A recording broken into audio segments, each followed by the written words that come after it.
Kita bisa mati, Pak. Umur kita tak akan panjang.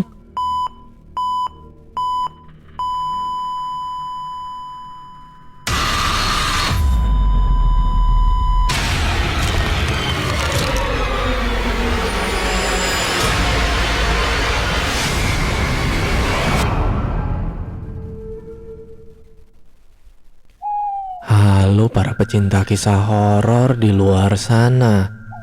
Berjumpa kembali dengan saya, kurator dari kanal Soarna Lokaya.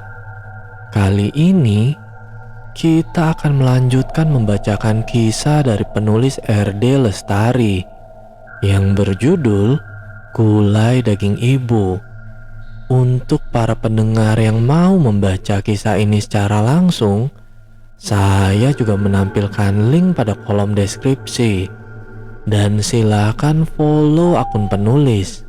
Sebelum kita masuk ke dalam ceritanya, saya mohon dukungan dari para pendengar untuk klik subscribe, like, and share.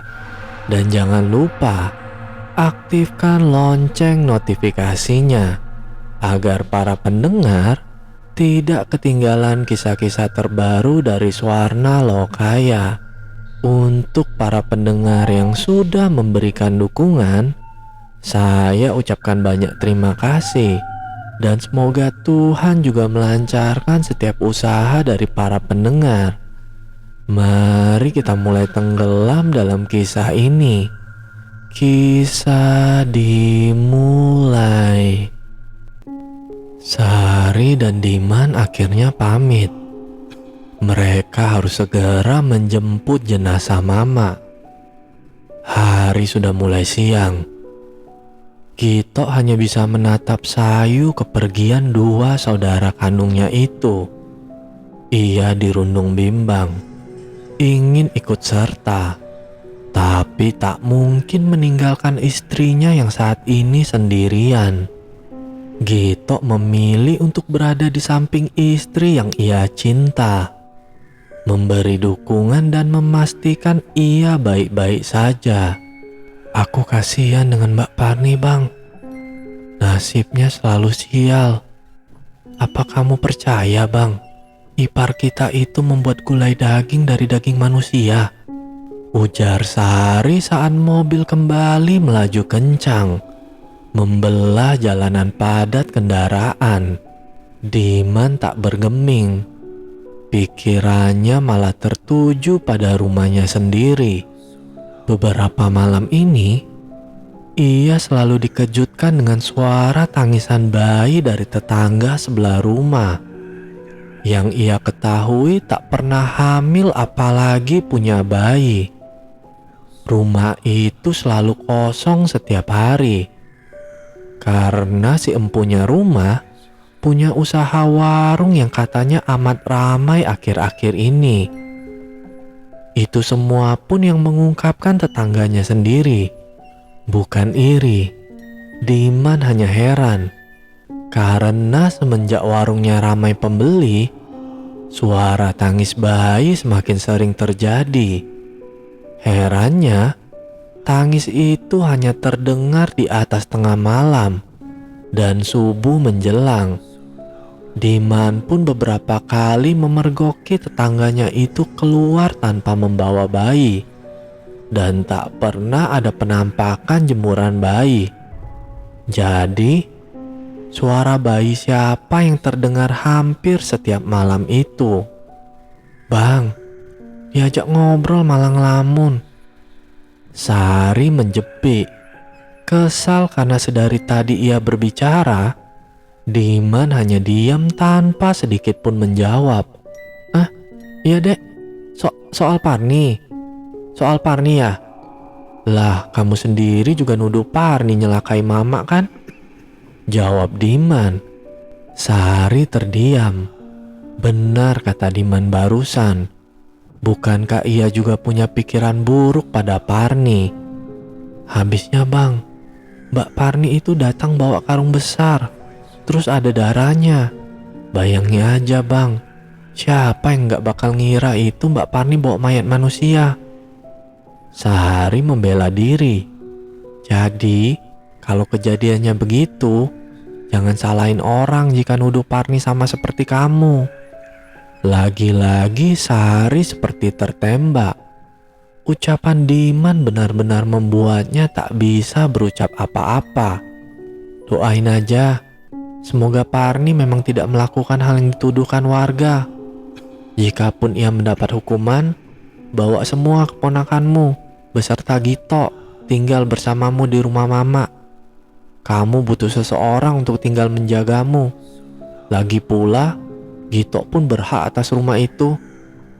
Nanti, warisan Mama yang berupa kebun dan bedeng 10 pintu itu, kita jual dan bagi sesuai hukum Islam. Sari mengangguk setuju. Sekarang kita jemput Mama. Kasihan jika dibiarkan berlama-lama. Diman mengakhiri perbincangan mereka siang itu dan melajukan mobil dengan kencang. Ia memburu waktu, takut kelewat siang dan pemakaman yang tertunda. Seusai pemakaman Mama, Diman dan Dewi berpamitan pulang. Mereka tak dapat menginap karena besok harus kembali bekerja. Diman memandang Dewi yang beberapa hari ini banyak terdiam, seperti ada sesuatu yang mengganjal di hatinya. "Mah, kenapa Mama sekarang jadi pendiam?" tanya Diman akhirnya. "Pak, Mama mau tanya, apa Papa pernah dengar suara tangis bayi dan suara anak-anak kecil dari rumah tetangga sebelah?" Dewi balik bertanya. "Iya Mah, Papa juga dengar Mah. Cuma Papa pikir mungkin tetangga kita punya bayi gitu." "Enggak Pak, Nawang belum punya anak dan bayi. Mama juga sering lihat Nawang keluar rumah sama Rohim gak bawa anak. Dan rumahnya juga selalu sepi ketika siang hari," jelas Dewi. Diman mengusap wajahnya gusar. "Tapi kalau malam, Papa sering dengar suara anak-anak dan juga bayi. Kalau bukan dari rumah mereka, terus rumah siapa lagi? Entahlah Pak, atau mau kita selidiki? Jujur Mama jadi susah tidur kalau malam. Suara mereka amat mengganggu," lirih Dewi. "Sudah lama, biarin aja lah, bukan urusan kita." Dewi pun terdiam. Benar kata suaminya, itu bukan urusannya. Mereka pun kemudian terdiam di sepanjang jalan dan larut dalam pikiran masing-masing. Langit malam tanpa sinar bulan, hanya terdengar suara desir angin dan gemerisik dedaunan yang saling beradu. Udara dingin begitu menusuk kulit. Sesekali, kilatan cahaya bersinar di langit yang hitam. Dewi menajamkan telinga. Ia lalu mengajak Diman melangkah keluar kamar dan duduk di dapur dengan lampu yang sengaja dimatikan. Anehnya, malam ini suara bayi dan anak-anak tidak terdengar. Yang ada malah deru mobil yang baru saja tiba. Dewi beranjak dari duduknya dan melangkah menuju jendela dapur menyibak tirai. Matanya membesar saat melihat tetangganya itu tergesa turun dari mobil dan membawa benda panjang putih seperti guling atau lebih tepatnya pocong. Dewi beringsut mundur hingga membuat Diman khawatir. Ia lalu beranjak dan mendekati Dewi yang menutup mulutnya dengan mata yang ketakutan. "Ada apa Mah?" Diman mencengkram bahu Dewi dari belakang. Pak, lihat itu Pak," ujarnya seraya menunjuk ke arah jendela. Diman yang didera rasa penasaran melangkah mendekati jendela dan menyibaknya. Matanya pun melebar dan tubuhnya gemetar kala melihat Rohim tetangganya itu menggendong mayat yang sudah berbentuk pocong tanpa rasa takut. Kain kafan yang kotor menunjukkan kalau mayat itu baru saja ia ambil. Entah dari kuburan mana, ukuran mayat yang tidak begitu besar menunjukkan bahwa itu mayat anak-anak. Pa, shh, shh, Ma. Dewi dan Diman mengintip tetangganya itu dengan tubuh yang gemetar, seolah tak percaya dengan pemandangan yang mereka lihat. Nawang, istri Rohim, masuk ke dalam, sedangkan suaminya pergi ke arah belakang. Tak lama, Nawang keluar sembari membawa sesajen berupa senampan bunga, juga kemenyan yang dibakar. Dewi dan Diman bisa melihat aksi mereka dengan jelas karena jarak rumah hanya beberapa puluh meter saja. Mereka tambah tercengang saat melihat tetangganya itu duduk di hadapan mayat dan kemudian menguburnya di belakang rumah. Diman kemudian menutup tirai dan menarik istrinya masuk ke dalam kamar. "Apa, Pak?" tanya Dewi heran saat aksi mereka terhenti. "Apapun yang terjadi, Mama jangan cerita pada siapapun. Ini berbahaya, Ma." Diman mewanti-wanti. Dewi mengangguk pasti.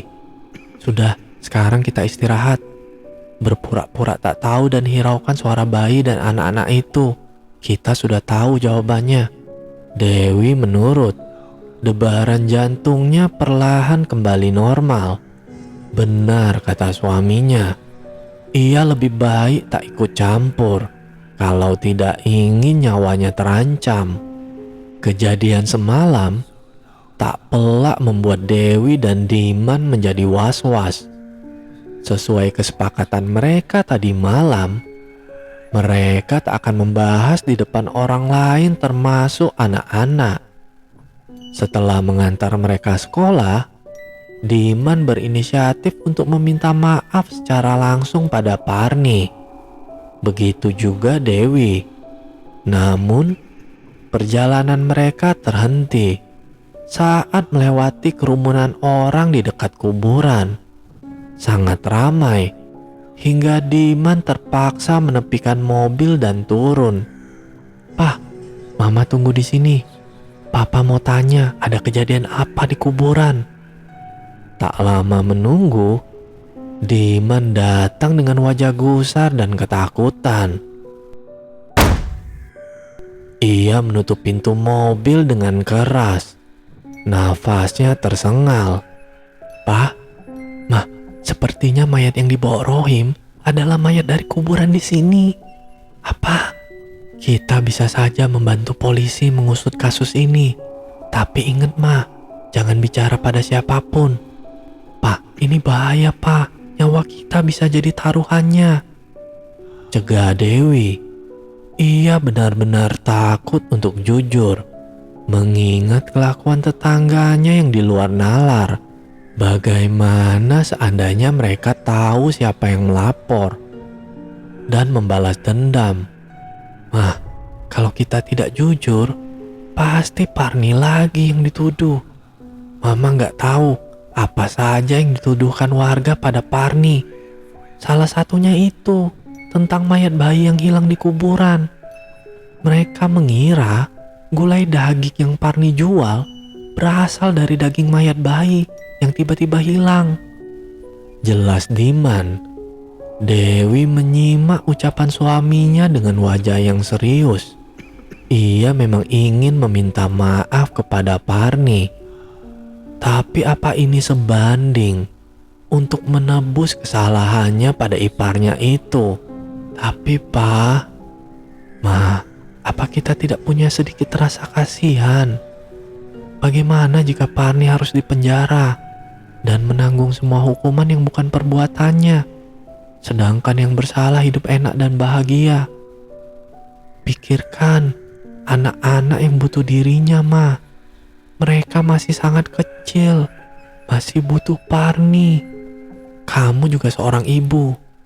Seharusnya tahu bagaimana rasanya jadi Parni saat ini.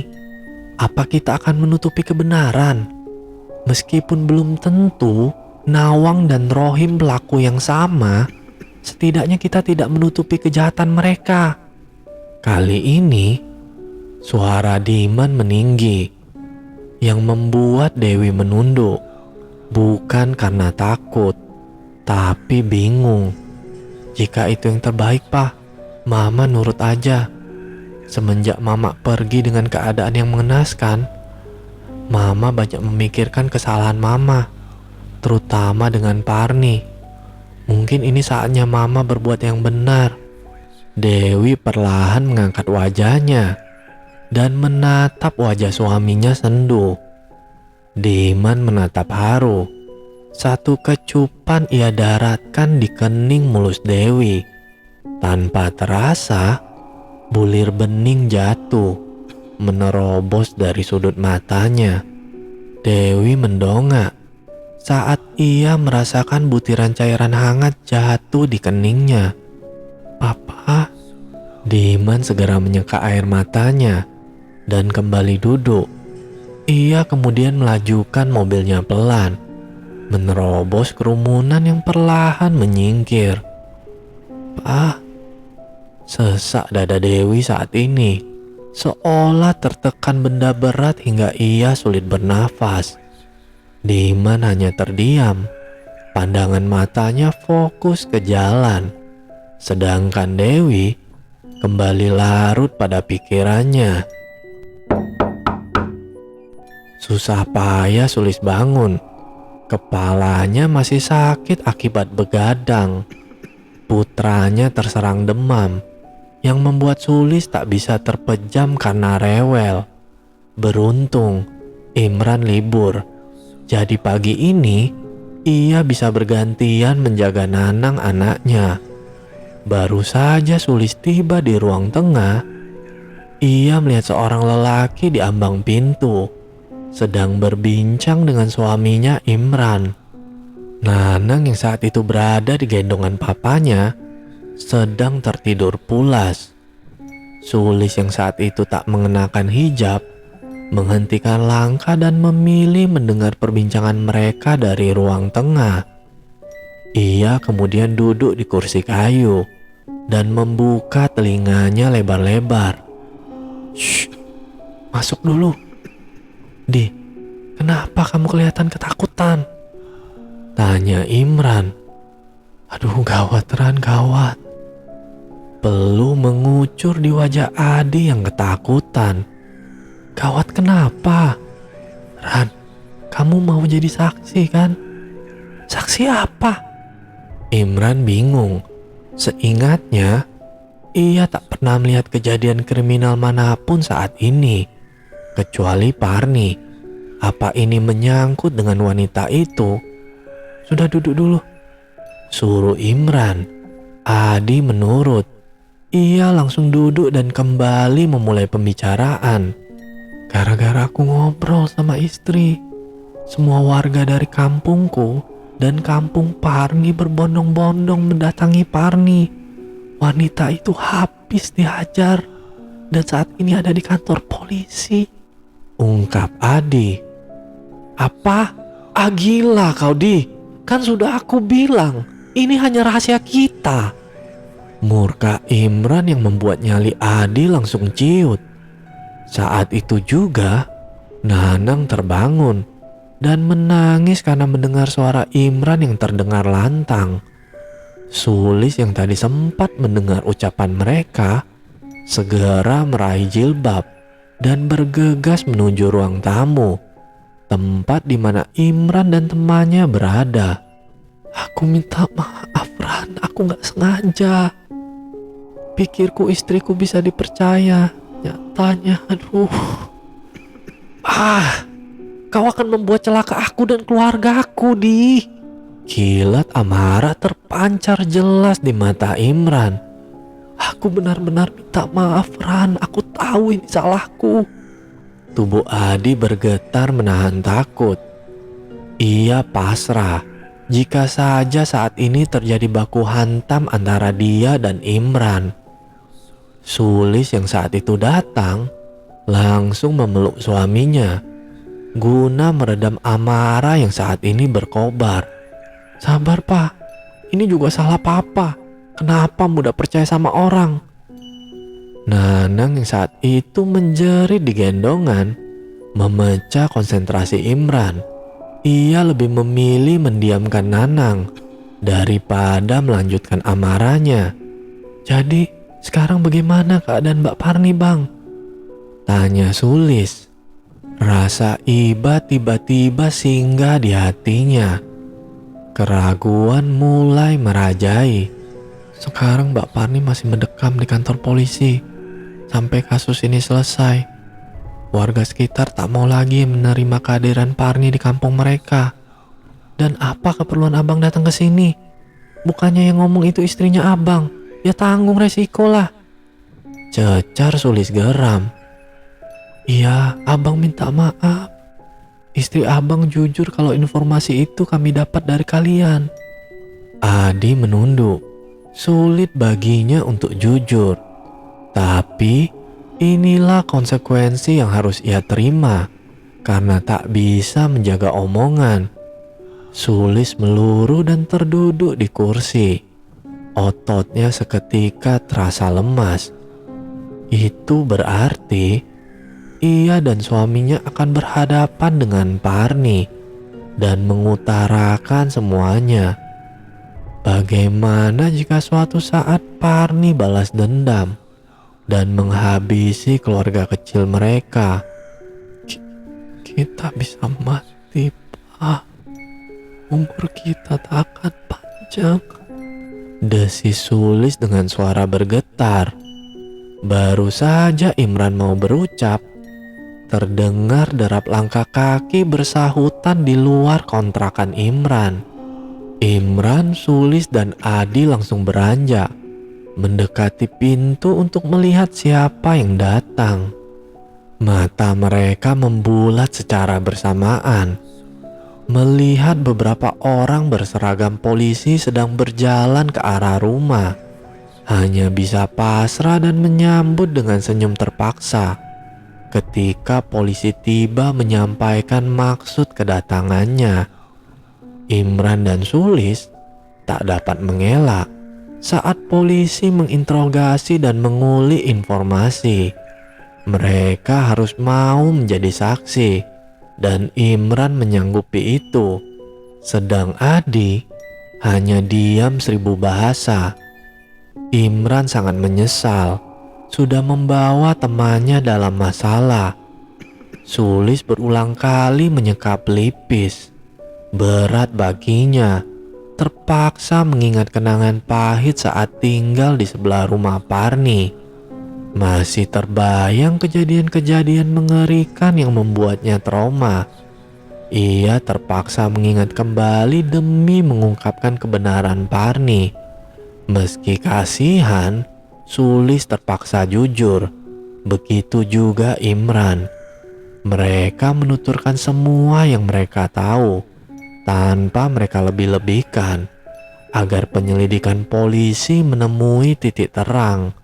Pak polisi mendengarkan dengan seksama sampai akhirnya.